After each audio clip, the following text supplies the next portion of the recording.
கால்பந்து தொடருக்காக இந்திய ஏ அணியை குளறுபடியாக அறிவித்த பிசிசிஐ. இந்திய ஏ அணியில கூட இடம் பிடிக்க முடியாத தமிழக சுழற்பந்து வீச்சாளர் சாய் கிஷோர். ஸ்ரேயஸ் ஐயரை நீக்கிட்டு இருக்காங்கப்பா. ஷார்ட் பால் அவருக்கு பிரச்சனைன்னு சொல்லி சாக்கு சொல்லுது பிசிசிஐ. இளம் வயதிலேயே கில்லு கேப்டன் ஆயிட்டா தோனியோட ஆளுமையை அப்படியே கிடைச்சிடுமா அப்படின்ட்டு விமர்சனம் செஞ்சிருக்கிறாங்க கிரிக்கெட் வல்லுநர்கள். நான் மட்டும் பயிற்சியாளரா இருந்தா கண்டிப்பா ரோஹித் சர்மாவை விட்டிருக்க மாட்டேன்னு சொல்லிட்டு வருத்தத்துடன் தெரிவித்திருக்கிறார் ரவி சாஸ்திரி. ரோஹித் சர்மாலாம் எப்பவோ ரிட்டையர்ட் ஆக வேண்டியவர், தட்டை பிட்ச் பேட்ஸ்மேன் என்றால் அது ரோஹித் சர்மா தான் சொல்லிட்டு விமர்சனம் செஞ்சிருக்கிறாரு சவுத் ஆப்பிரிக்காவினுடைய கிரிக்கெட் வீரர் கல்லினன்.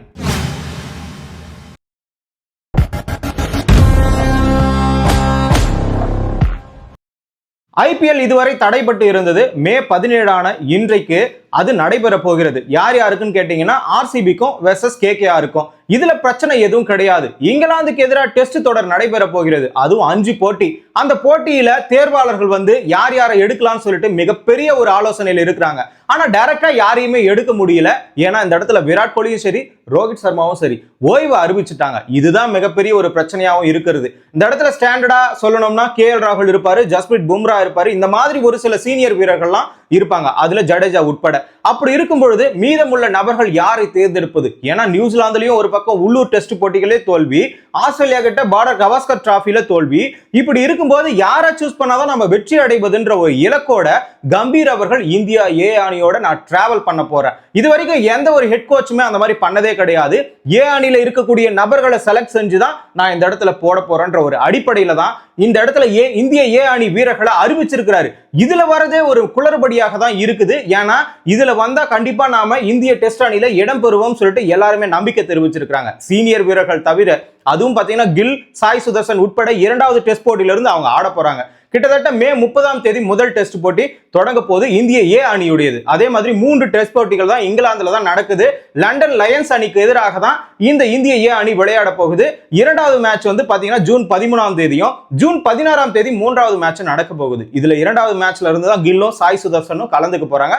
அது கன்ஃபார்ம் ஆயிடுச்சு. ஏன்னா சாய் சுதர்சன் ரஞ்சி டிராபிலையும் சிறப்பா விளையாடினாரு. இப்ப ஆடக்கூடிய குஜராத் டைட்டன்ஸ்லயும் சிறப்பாக விளையாடி கொண்டிருக்கிறாரு. அதுவும் இல்லாம சுப்மன் கில்லுக்கு நல்ல பார்ட்னர்ஷிப்பா இருக்கக்கூடிய தருணத்துல இவரை தேர்ந்தெடுக்கிறதுக்கு அவரும் சப்போர்ட் செய்வார்ன்ற ஒரு ஆலோசனை இருக்குது. ஏன்னா கேப்டனா யாரை சூஸ் பண்ண போறாங்க? சுப்மன் கில் தான். அப்படி இருக்கும் பொழுது இந்திய ஏ அணியில அபிமன்யு ஈஸ்வரன் இவர் தான் கேப்டன். அதுவும் இல்லாம ஜெய்ஸ்வாலும் இருக்கிறாரு. சுப்மன் கில் தான் எப்படியும் ஓபனிங் பார்ட்னரா ஒரு பக்கம் ஜெய்ஸ்வாலுக்கு அமைய போறாரு. அதுவும் இல்லாம கருண் நாயர், விக்கெட் கீப்பரா த்ருவ் ஜுரலும் இஷான் கிஷனும் செயல்பட போறாங்க. ஆல்ரவுண்டரா ஷர்துல் தாக்கூர், நிதிஷ்குமார் ரெட்டியும் இருக்க போறாங்க. சிஎஸ்கேவிலிருந்து தற்சமயம் 3 பிளேயர்களை எடுத்திருக்கிறாங்க. அன்சுல் கம்போஜ், கலீல் அகமது, ருத்ராஜ் கெய்க்வாட். அதுக்கப்புறமா பாத்தீங்கன்னா ஐபிஎல் தொடரிலேயே ஈடுபடாத சர்ஃப்ராஸ் கான், அதுக்கப்புறம் தேஷ்பாண்ட், அர்ஷ் துபே, ஆகாஷ் தீப், மானவ் சுதர், தனுஷ் கோட்டியான், அர்ஷத் ராணா, இவ்வளவு பிளேயர்களையும் இதுல எடுத்திருக்கிறாங்க. இதுல முக்கியமா கழட்டி விடப்பட்ட நபர்கள் என்று பார்க்கும் பொழுது தமிழக வீரரான சாய் கிஷோர். இவரை ஏன்பா கழட்டி விட்டீங்க? கிட்டத்தட்ட ரஞ்சி டிராபில 5 போட்டிகள்ல 24 விக்கெட்டை எடுத்திருக்கிறாரு. அதுவும் இல்லாம தமிழ்நாட்டுக்கு கேப்டனா வேற இருக்கிறாரு. இப்பொழுது குஜராத் டைட்டன்ஸ்ல கிடைக்கிற வாய்ப்பெல்லாம் சரியா பயன்படுத்தி இருக்கிறாரு. சாய் சுதர்சனே செலக்ட் ஆயிருக்கிறாரு. ஆனா சாய் கிஷோர் இந்த இடத்துல செலக்ட் ஆகல. மாற்று வீரரா கூட அவர் எடுக்கல. அதுவும் இல்லாம ருத்ராஜ் கெய்க்வாடை எப்படி சூஸ் பண்ணிருப்பாங்க? இந்த இடத்துல காயம் இருக்கிற காரணத்தினாலதான் அவர் எடுத்திருக்காங்க. தோனி தலைமையில விளையாடக்கூடிய அந்த நபரை நாம தேர்ந்தெடுக்க கூடாது அப்படின்னு சொல்லிட்டு கம்பீர் நினைக்கிறாருன்னு சொல்லிட்டு ஒரு விமர்சனம் இந்த வட்டாரத்துல, சுற்று வட்டாரத்துல எல்லாமே ஒரு பக்கம் புலம்பிக் கொண்டுதான் இருக்கிறார்கள். ஆனா அந்த அடிப்படையில தான் எடுக்கிறாங்களா எடுக்கலையான்றது வேற விஷயம். ஆனா பிசிசிஐக்கும் ருத்ராஜ் கெய்க்வாட்டுக்கு மட்டும் தான் தெரியும் எதனால எடுக்கல, ஏன் எடுக்கலன்ற ஒரு தகவலும். அந்த அடிப்படையில பார்க்கும் பொழுது ரஞ்சி டிராபில கடந்த ஆண்டு பாத்தீங்கன்னா 3 போட்டியில 330 ரன் அடிச்சு 2 அரை சதங்கள் 1 சதத்தோட நல்லாவே ஆடி இருந்தார். இந்த முறை தேர்வு செஞ்சிருக்காங்க. அதை விட போன முறை சிறப்பா விளையாடினாரு ரஞ்சி டிராபில. அப்படி இருக்கும்போது அந்த முறை தேர்ந்தெடுக்காம இந்த முறை தேர்ந்தெடுக்கிறாங்க. அதுவும் இல்லாம காயம் வேற ஏற்பட்டு இருக்கிறது. இந்த காயம் சரியானாதான் இந்திய ஏ அணி டெஸ்ட் அணியிலேயே விளையாட முடியும் ருத்ராஜ் கெய்க்வாடாட. அப்படி இருக்கும் பொழுது இவர் வரமாட்டாருன்னு சொல்லிட்டு தான் இவரை சூஸ் பண்ணி இருக்கிறாங்க அப்படின்னு சொல்லிட்டு ஒரு தகவலும் ஒரு விமர்சனங்களும் எழுந்து கொண்டிருக்கிறது. இதுக்கு முன்னாடி எடுத்திருந்தா என்ன பிரச்சனை? ஒருவேளை அந்த இடத்துல கில்ல கேப்டனா போட முடியாம இருந்திருந்தா ருத்ராஜ் கெய்க்வாட் கெய்க்வாட் உள்ள வந்து நல்ல ஃபார்ம்ல விளையாடி இருந்தா கில்ல தூக்க வேண்டிய நிலைமை அந்த இடத்துல ஏற்பட்டு இருக்கும். தற்பொழுது கேப்டன் ஆக்கப்பட்ட நிலையில அவரை ஒருபோதும் தூக்க முடியாதுன்ற ஒரு நிலைமை இந்த இடத்துல இருக்குது. ஆகையினாலதான் ருத்ராஜ் கெய்க்வாடை எடுத்திருக்கிறாங்க. அதுவும் இந்தியாவோட டெஸ்ட் அணியில கண்டிப்பா அவர் எடுக்க முடியாது. அந்த இடத்துல ஓப்பனிங்கும் இருக்கு, கேப்டனும் இருக்கிறாங்க. சாய் சுதர்சனும் சிறப்பா விளையாடுறாரு. இரண்டாவது டெஸ்ட் போட்டிகள் இருந்துதான் இந்திய ஏ அணியில கலந்துக்கிறாங்க இந்த சாய் சுதர்சனும் சரி, இன்னொரு பக்கம் சுப்மன் கில்லும் சரி. ஏன்னு பார்த்தா பிளே ஆஃப்க்கு குஜராத் டைட்டன்ஸ் அணி போகும். அதே மாதிரி பஞ்சாப்ல இருக்கக்கூடிய ஸ்ரேயஸ் ஐயருக்கு என்னப்பா குறை? ஒரு பக்கம் ஓடிஐ 2023ல 523 ரன் அடிச்சது மிடில் ஆர்டர்ல அவர் மட்டும்தான். 4th பிளேஸ்ல யார் யார் இருக்கான்னு பாருங்க.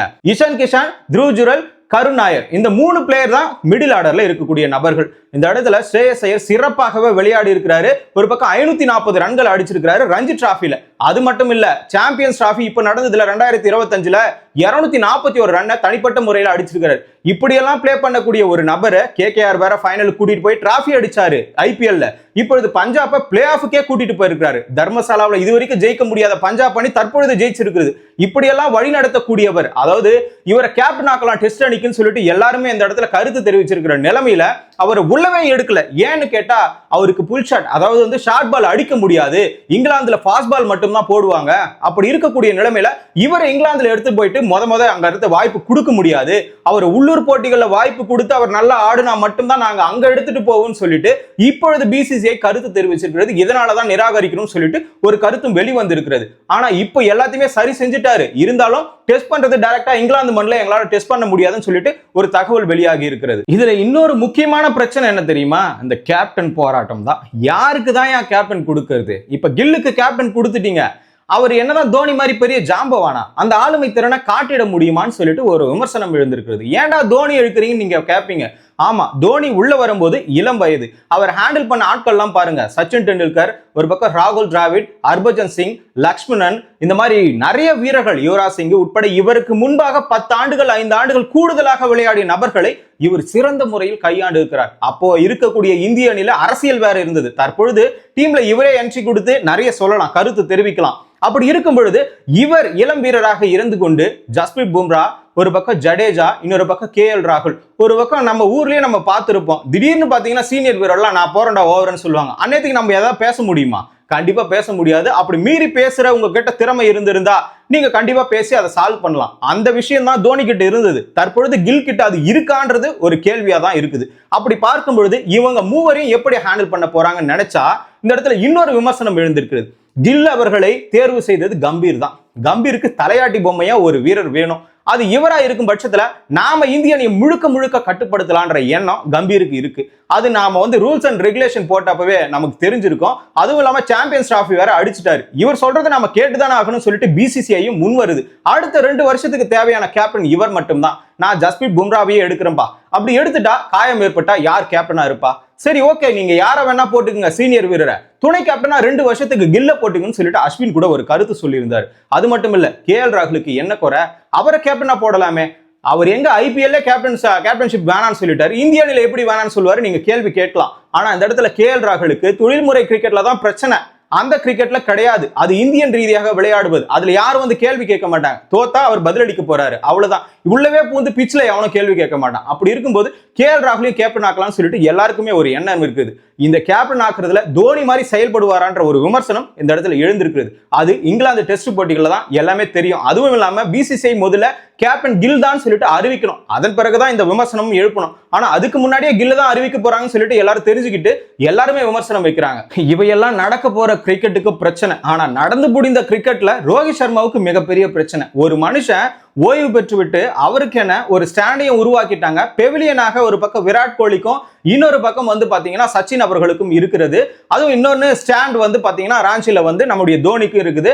அதே மாதிரி பெவிலியன் சொல்ல முடியல, அது டெல்லியில வந்து விராட் கோலிக்கும், இன்னொன்னு வான்கடை மைதானத்திலேயே சச்சினுக்கு இருக்குது. இப்படி எல்லாம் நல்ல ஒரு சிறப்பான அம்சங்கள்லாம் செய்து வைத்து விட்டார்கள். அவங்க நாட்டு கிரிக்கெட்டை சரி செய்யறதை விட்டு நம்ம நாட்டு கிரிக்கெட்டர்களை விமர்சனம் செய்யறதுல அனைத்து நாடுகளுமே குறியாக இருக்கிறது. அந்த மாதிரி தான் இந்த டாரில் கல்லினன். இவர் என்ன சொல்லியிருக்காருன்னா, இவர் ஒரு தட்டை பிச் பேட்ஸ்மேன். அதாவது இந்தியாவில் கிரவுண்ட்ல மட்டும்தான் இவர் சிறப்பா விளையாடுவாரு, வெளிநாட்டுல எல்லாம் சிறப்பா விளையாட மாட்டார். இவரெல்லாம் எப்பவோ ரிட்டையர்ட் ஆகிக்கணும், குண்டா இருந்தாருன்னு சொல்லிட்டு ஒருத்தர் விமர்சனம் செஞ்சாங்க தெரியுமா? அது இந்த நபர் தான். அப்படி அவர் மேல ஒரு காரத்தை வைத்துக் கொண்டு மீண்டும் அவர் ரிட்டையர்ட் ஆயிட்டு பிறகு கூட அவரை விடல. ஏன்னா ஓடிஐல இருந்து ரிட்டையர்ட் ஆக வைக்கணும்ன்றது பிளான் போல. ஆகையினாலதான் சுத்தி அவரை விமர்சனம் வச்சுக்கிட்டே ஒரு பக்கம் டார்கெட் பண்றாங்க. அப்புறம் அப்படி சொன்னாலும் ரோஹித் சர்மா இங்க அரசன் தான், அதுல யாராலுமே மாற்று கருத்தே கிடையாது.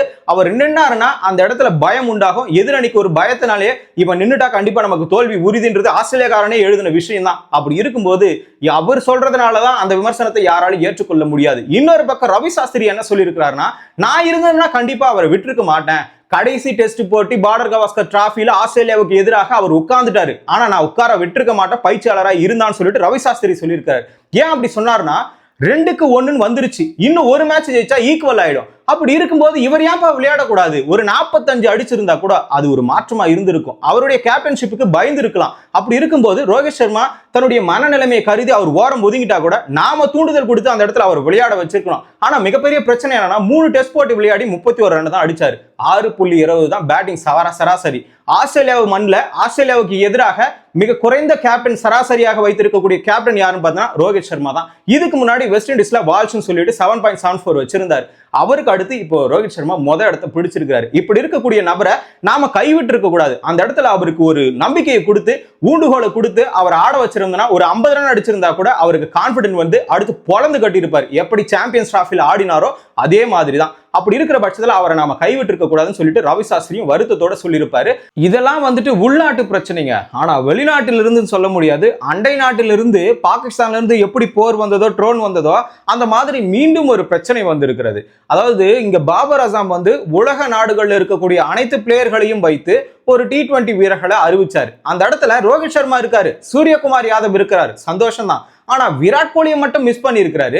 ஏன்னு தெரியல, அவரையும் சேர்த்து மிஸ் பண்ணி இருக்கிறாரு.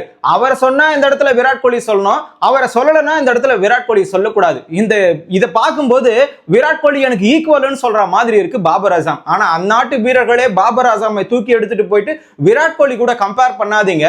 ஏன்னா விராட் கோலி ஜாம்பவான்களுக்கு இடையில நல்லா சிறப்பா விளையாடக்கூடியவர். ஆஸ்திரேலியா, நியூசிலாந்து, இந்த சேனா நாடுன்னு சொன்னோம்ல, சவுத் ஆப்பிரிக்கா, இந்த மாதிரி இருக்கக்கூடிய நாடுகளுக்கு எதிராகவே சிறப்பாக விளையாடக்கூடியவர். ஆனா பாபர் அசாம் அப்படி கிடையாது. ஜிம்பாப்வே, பங்களாதேஷ், இந்த ஆப்கானிஸ்தான் இவங்களுக்கு எதிராக சிறப்பாக விளையாடி ரன்களை குவித்திருக்கிறார். அதன் அடிப்படையில் 4233 ரன் T20ல குவிச்சிருப்பாரு. நம்முடைய விராட் கோலி 4188 குவிச்சிருப்பாரு. இதுல முக்கியமா நம்ம பார்க்க வேண்டியது அந்த அணியை தான். ரோஹித் சர்மா, ரிஸ்வான் 2 பேர் ஓப்பனிங், நல்ல பேர் தான். ஓகே, அதுக்கப்புறமா ஜமான், விராட் கோலி இறங்க வேண்டிய இடத்துல பாகிஸ்தான் வீரர் ஜமான அறிவிச்சிருக்காரு. என்ன இந்த இடத்துல பாபர் அசாம் பேரையே சொல்லியிருந்தா விராட் கோலி பேரையே சொல்ல வேண்டியிருக்கும். ஆகையினால 2 பேருமே தூக்கி அடிச்சிட்டு இருக்காரு. சரி, நெக்ஸ்ட் வந்து பாத்தீங்கன்னா நம்பர் 1 பேட்ஸ்மேன் T20ல சூரியகுமார் யாதவ், அவரை போட்டிருக்காரு. அதுக்கப்புறமா யான்சன், அதுக்கப்புறம் ரஷித் கானு, அதுக்கப்புறம் பேட் கம்மின்ஸ், மிச்சல் ஸ்டார்க், இப்படியெல்லாம் இருக்கக்கூடிய வீரர்கள்லாம் அறிவிச்சிருக்கிறாங்க.